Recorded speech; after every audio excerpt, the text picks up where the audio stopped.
बिस्मिल्लाहिर्रहमानिर्रहीम, अस्सलाम वालेकुम। My name is Mohammad Usman Gani. Welcome to कोर्सेडिक्स।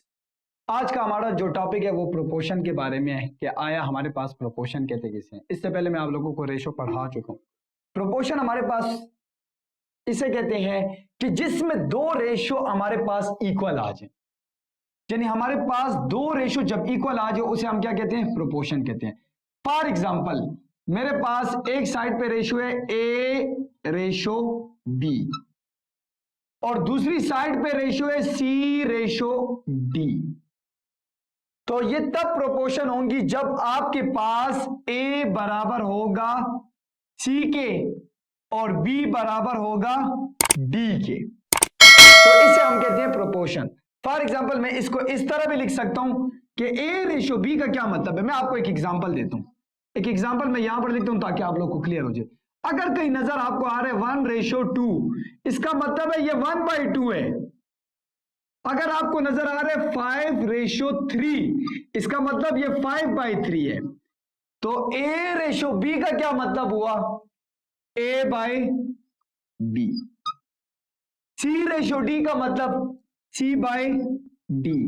और प्रोपोर्शन की डिफिनेशन के मुताबिक दो रेशो आपस में क्या होती है? इक्वल। तो इनके दरमियान इक्वल का साइन आ गया।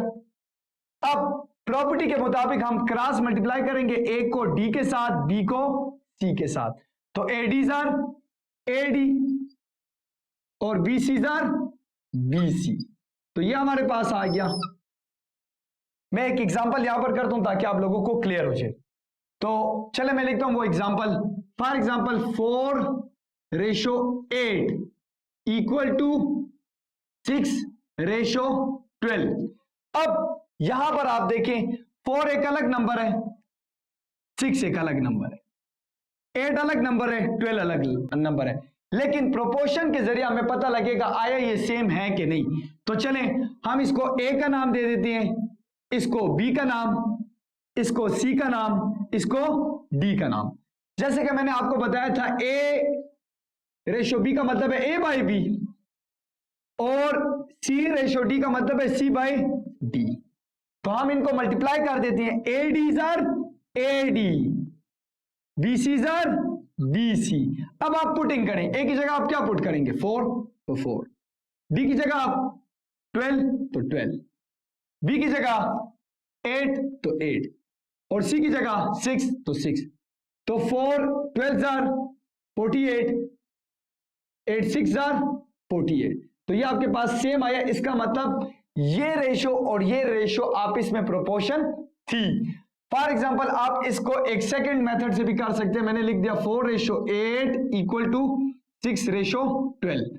आप 4/8 करें इक्वल टू 6/12 करें, आपके पास फिर भी आंसर सेम आएगा। ये कटिंग करें 4 1 जार 4, 4 2 जार, तो यहां से हाफ आ गया 1/2। यहां पर 6 1 जार 6, 6 2 जार 12, यहां से भी हाफ आ गया, तो ये भी सेम। आप इस मेथड से करना चाहें, इस मेथड से करना चाहें, आपकी मर्जी। तो ये रहा आज का हमारा प्रोपोर्शन का टॉपिक। अगर आपको ये वीडियो पसंद आई है तो हमारा यूट्यूब चैनल सब्सक्राइब करें, फेसबुक पेज लाइक करें और इस वीडियो को शेयर करें। शुक्रिया।